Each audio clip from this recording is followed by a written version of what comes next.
Why was this year the right year to keep Michael Misa in the NHL? Obviously, the injury may have delayed or changed things a little bit, but how come you guys felt that this was, good to get him here? Well, these are never straightforward or easy decisions. He's played 3 years of junior. He dominated junior last year. So just from a development standpoint, how much more was he going to get of going back there and putting up 160 points? I don't know how much that would have done for me. He's already a player that has pretty good habits for an 18-year-old. So we just thought here, just being up here with the guys, even if he wasn't playing every day, getting in the gym, starting down the path of what it takes to be a pro and in the pro game, being out there and playing against the best players in the world, we just thought for his development that was best for him. He's going to have his ups and downs as an 18-year-old kid, and he's going to fail and he's going to have some success, and we're willing to live with it. But we really think in his long-term growth, when we look back at this maybe 2 or 3 years from now, it'll be really beneficial for him, and hopefully it's kind of just the first step of him becoming what we think he can become. One of the biggest maybe underreported developments this year is the development of Colin Graf, Stopchuk into just legitimate NHL players. Can you just talk about just the development staff with the Barracuda or elsewhere that has helped mold these guys into, especially a guy like Colin Graf, who he comes in, he's a playmaker when you sign him, but then now he's transformed into what he is now. Yeah, no, I think the coaching staff up here has done a good job working with the young players and having patience with the young players and putting them out there in situations where that might be difficult and they might fail a little bit and they might make mistakes, but they learn and grow from it. But Johnny Mack and his staff down there, Todd Marchant and Jumbo and Patty and Lucas Biza and Tommy Wingles, our development staff is excellent. I think they work their tails off. We give these guys some kind of foundation keys and development goals, and I think it's a credit to the player too that they've taken them to heart, and over the many conversations I've had, this is what we think you need to do to be successful in the NHL, and the guys have taken it to heart, and I think those guys the development staff is a nice kind of ear for those players too. It's sometimes you don't want to hear it from me again, or you don't want to hear it from Morso or Johnny Mack. And those guys can reach out to the development staff and have, a cup of coffee or just a quick phone call about, what it takes to play in this league. So a lot of credit goes to the players. Especially someone like Graffer, that's the fine line of why a lot of guys make it and a lot of guys don't. Everyone in the NHL was a goal scorer and a point producer when you're growing up in Pee-wees and Squirts and high school and college and junior. Everyone produced, right? So it's kind of the guys, and not saying that, Graffer's obviously produced. He's scoring 5-on-5 and things like that, but the guys that are willing to embrace killing penalties, playing good sound defensively, earning the coach's trust and not just worrying about how many points they're putting up. Those are the guys that make it, and that goes back to, it's probably forever in this league, is if you come in here and you're stubborn and you just say, look, I've always scored goals. Well, like when I stepped in the league, I was like, well, Billy Guerin's pretty good, so I'm not taking his job. I better figure out something else to do. So, and I think Graffer's done that. When we sent him to the Barracuda last year, we said, we think you're really smart. Why don't you work on killing penalties? And he embraced it, became their best penalty killer down there, and now he's one of our best penalty killers. Same with Cherney. We would send him down there. We said, do you want to try we think you can kill penalties. And he's become a really good penalty killer down there. So it's the guys that are willing to kind of realize that this is the best league in the world. There's only so many top 6 spots available, but if you're willing to kind of dig in and put the work in to be someone who maybe plays 10 years, but you're on the second or third line or fourth line and you have a role, that's better than being a 60-point guy in Europe or in the American League. So it's a credit to the guys who've they've figured out what they needed to do. Did you envision that when you guys signed a guy like Graf? And is that something that you guys look for in guys you sign, just maybe that mental, adaptability? Well, we liked that he played a two-way game, using it in a good program at Quinnipiac where Coach Pecknell doesn't let guys cheat, and so we knew he had the ability to play both sides of the puck. But we do look for guys that have IQ, and he's got a really high IQ. So when guys that can play the game and think the game, you can often throw other things at them too, and see how they handle it, and usually they can. So to go back to Misa just for a second, when you play those 9 games, us looking from outside, we are analyzing those games a lot and how much of that is the factor, whether he stays or not. But it seemed like in your mind, that's there, but not as big of a factor versus where is he going to be better, as to his development here versus back. Yeah, I mean, for us, it all came down to what was best for his development long term. Like I said, we could have sent him back, and he would have probably been the MVP of the OHL and everything, but we don't really think he would have gotten that much better. Then we're starting over next year when we get to training camp, when he's got to learn what the league's about and what it takes. So, we just felt this was the best place for him. So how he done in those 9 games probably is not a huge factor in decision making. Well, I mean, if he completely fell on his face, Yeah, it's a different, yeah, of course. it's a different story. But we thought he handled the minutes, even limited minutes to start. We thought he handled it fine, and just felt like this was the best place for him. Right, you guys made a decision, obviously put Nick Leddy on waivers, and you sent Igor down today, open up a roster spot. That said, there's still more bodies here than jobs on the roster here. How do you kind of solve this crunch here you're about to have with some guys getting healthy? Yeah, we're getting healthy. So yeah, there'll be, probably some more roster decisions to come in the next week to 10 days, or I guess you never know how rehab and stuff goes like that for guys. But yeah, these are tough decisions. Leds was, that's a tough decision just from my standpoint, someone who has been a veteran in the league, and to have that conversation with a guy who's had a really good career and is still a good hockey player. But Led's handled it great, super professional, and so these aren't easy decisions or things that I take lightly. But yeah, no, we're going to have to, we probably have a couple weeks to kind of, if everyone gets healthy and back, then we're going to have to, figure it out and make some more tough decisions. Would there be a possibility of having to put maybe 1 or 2 other guys on waivers here just to clear some space here? Yeah, that's definitely something that could be a possibility. We're gonna have to look at everything to kind of get down to the number that we need to be at. Will Nick play for the Barracuda? I think he's planning to play tomorrow. Yeah, Okay. Like I said, he's been super professional. Really good teammate, good pro throughout the whole thing. When he wasn't playing a lot, never complained. Was trying to help our young D out and give them advice. So I'm very grateful for that. And it's not an easy thing for him, but the way he handled it was class, and I'm very appreciative of it. In Chernyshov, would you say that his stay with the Barracuda, might be short, considering how well he played when he was up here? Yeah, I mean, it could be. I think, for Cherny, he just needs to keep playing, and we got the Olympic break coming up here. So I think it's important for him development-wise just to keep playing hockey, and he showed that he can play up here and be an impact player up here. So we kind of expect him to go down there and pick up where he left off and keep playing and work on some of the things the coaching staffs would like him to work on. And I would imagine there's probably a good chance we see him again for the season's out. I know the focus for a lot of people is going to be for a little while. Got about 5 minutes or so here. the focus is, defense. I mean, you've got some young defenders in the minors, Cagnoni and Thompson. Is there any hope to maybe kind of get them some time in the NHL? Kind of like Misa, right? You want them to see that level. Is there any hope to kind of get them in soon? Yeah, I mean, we'll have to kind of see how the season goes. Mm-hmm. We still have a lot of D up here, and we'll see where the team's at. If we keep pushing forward here, and we get into March and April, and we're playing meaningful games. It's not the best time to dump a player into the NHL either. So those guys are doing well. They're developing. I think I would throw Nolan Allen into that as well.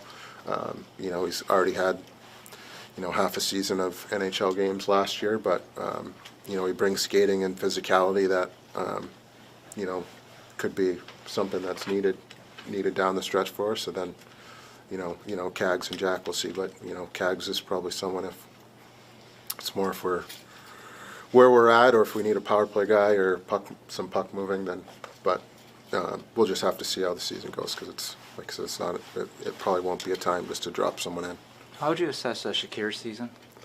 Yeah, I was, we talked about with him the other day, I feel bad for him because it's just been stop-start. He had the injury last year, came to camp in good shape, just had an okay camp, then started to play and get going again, and then got hurt, and then took a little time to get up and running again, and then was starting to play well, then got hurt, and then the same thing. So I think it's almost been like 3 separate times where he just hasn't been able to get any momentum going and confidence, which for young players, it is an important thing to kind of feel the game, play the game, feel good about yourself, and when you're dealing with bumps and bruises and not being able to probably maybe play the way you want to play, it's a difficult thing. So I would say it's just for him. I know it's frustrating. It's been a frustrating season, but I think it's just been a lot of stop and start. So hopefully he can just get healthy here and put some games together. What do you think about Ascarov too, in that same way? Obviously developing first year full NHL. I mean, how do you think his season's going so far? Yeah, I think his season's been fine. I think being a first year starter, it's a difficult thing. Like there's pressure every night, and to kind of come into the season a little bit knowing that you're the guy is a different kind of animal mentally. So, yeah, I think to start the year, I think he actually had a little bit of a hard time with that mentally, and some of the pressures that go on with being a number one. I think Spearsy did a good job of working with him, and I think he had an excellent November, and he kind of got his mojo back. And since then, I think he's been fine. But I think there's still ups and downs. He's a young player with a lot of pressure, being a number one goalie, and then the team kind of doing well. There's pressure to perform every night. So I think that's part of his growth and development and learning is how do you deal with that. The ups and downs, and I actually think he's done a good job of being able to flush games where maybe he didn't have his best game and giving up some goals he probably is not thrilled about. I think he's done a good job of flushing that. So, yeah, I think for him it's been a good growing season, and for development, I think Ned's been a good influence on him too, because Ned works so hard every day, and I think that's something that every young player needs to kind of have someone to kind of show them what it's like and what it takes to play in this league. You already kind of do some scoreboard watching here and see what other teams are doing, and is your expectation that these guys make the playoffs here? You guys make the playoffs? I don't do any scoreboard watching. No, it's not something. I did even when I was playing. It's something I kind of try to avoid. I think it can make you feel pretty good about yourself and overconfident, or make you feel pretty bad about yourself and start to question things. So I just try and stick with the process day to day and do what I need to do to try and help this team and help this organization, and we'll kind of see where it goes. I mean, yeah, I think it's going to be a battle. The standings are so close and so congested, and post-Olympics, you're almost playing every other day for 6 weeks, and it's going to be a grind. It's going to be difficult, but so far these guys have kind of answered all the challenges and things that have been put in front of them. So, yeah, I'm just kind of excited to see how these guys handle it, and I think it's important for whether we get in or not. I just think it's important for this, and excited to see that this group is playing hopefully meaningful games into March and April, where our season's basically been over by December 1st the last couple of years. So for those guys to kind of feel the heat and the pressure to show up every day and maybe win games ugly and win games when you're not feeling well or you're tired. I think it's going to be a great challenge for the group, and I'm kind of excited to see how they do it. But hopefully for them to get the chance to play in these types of environments and in situations. I just think it'll be great for the growth of the group. We've How gone do you over a see- half hour and we haven't asked you about Macklin Celebrini. Yeah. There you go. Don't ruin it. Well, 30 minutes I think is long enough. Did you expect him to have this sort of jump this year? I don't know if expect is the right word there, but just more than just on ice play. Like it just like his personality seems to be coming out in the room, media, on the ice, just the growth. What have you been stunned, shocked? What's the reaction to just how much he's popped this year? Yeah, I mean, it's a little bit, I don't know if shock's the word, but it's surprising for sure. But maybe I shouldn't be, because I know the work that he puts in every off-season to get better and in the drive he has to be the best. So maybe I shouldn't be surprised, but I'm more impressed by how he handles you guys and the pressure and the things off the ice. It's a lot to ask of a 19-year-old kid, and you know, he handles it much better than I would have at 19. That's for sure. So yeah, he's a special kid, and I think he deserves all the credit in the world for how he's kind of handled things and how he's played and how he's kind of, you know, dragging the group along. I think he's a special talent and a special kid in person, which goes back to what we started with about the importance of having the right people and good people in the organization. Would What are you your rule thoughts out on naming him Zach? captain next year? I mean, that's a long ways away. That's another conversation. But he's, I mean, not going to get into that or anything about. He's, like I said, it's impressive how he's kind of handled, you know, the frustrations and the wins and losses in the media and the pressure from the outside and the Olympic pressure and all that stuff. He's done he's done a terrific job handling all that. What are your thoughts on Zach Stopchuk's performance here? I think Zach's been really good. I think this is kind of, and he's just getting his first taste of regular, everyday NHL hockey. But you know, when we watch him, you kind of saw the bones of what he could be, and I think he's done a really good job of skating, using his size, being physical, being hard to play against. Now he's getting into the PK, kind of the PK swing of our guys and our groupings and stuff. So, yeah, I think it's been a really good, probably last 2 months for him. And you know, I think Goody and Revo and Deli and Godet, I think they've been good for him. Is talking to him and talking through things and scenarios and helping him out. And I think we're happy with kind of his progress and development, and you know, I think there's more to come. What can you say about a William Eklund season? Has he taken the step that you were looking for out of him? Yeah, I think Ecky's been good. I thought he was actually really good to start the season. You know, he's a driven kid. He really cares, which you know, I appreciate, and he wants this franchise to do well, and he wants to do well, and so it's been a good season for him. It's been a step forward. I think, you know, the injury kind of slowed him down a little bit, but you know, he shows up and competes every night and works every night. So I think we're kind of happy with his development, and I think he's someone who helps kind of push this group in practice and the care that he has. I think everyone in the room kind of can feel it. And last one for me, just heading into the trade deadline, is it fair to say that positionally that maybe defense, whether it's, you know, you have obviously all the potential UFA defensemen or potentially adding the defensemen, that's maybe the largest area of concentration, maybe? Yeah, I mean, if you're gonna kind of outline it, I think that would be it. But like I said, I think our group of youth, they've done a good job this year, and it's not always pretty or you know, or flashy or anything like that. But you know, they compete hard, and they give this group everything they have every night. So you know, I can't really ask for too much more from them. With you know, with We'll the finish up defense, with Curtis. yeah, with the defenseman here, obviously, you know, are you okay if you don't come into some sort of contract agreement and you don't make any trades, just kind of playing out the season and seeing how things go, and making a decision after the year whether or not you want to re-sign guys? Or Yeah, I mean, that's probably would be the toughest decision I'll probably have to make in the next whatever we got to the deadline.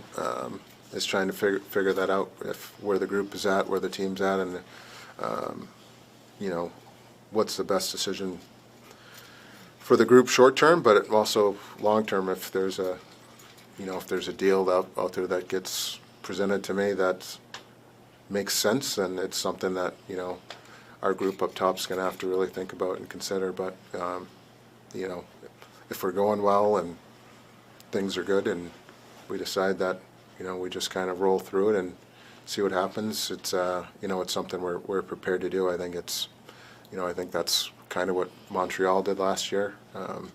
With Evans and Dvorak and some of those guys, they kind of kept them, and then they re-signed one and lost one in free agency. So it's something that it's definitely a possibility of outcomes that for happening. But that'll probably be, depending on how the team's doing, that'll probably be the toughest or biggest decision we'll have to figure out. There's maybe a lot of buyers, not a whole lot of sellers right now, right? Is that fair to say? Yeah. I mean, it's on both conferences. There's not really too many teams that are saying they're out of it and willing to. I mean, the Rangers obviously made their statement last week, but if you look at them on paper, it's a really good hockey team still. So there's not a lot of teams that are selling right now. So it's going to be an interesting next 6 weeks or whatever it is to the deadline. So we'll just kind of have to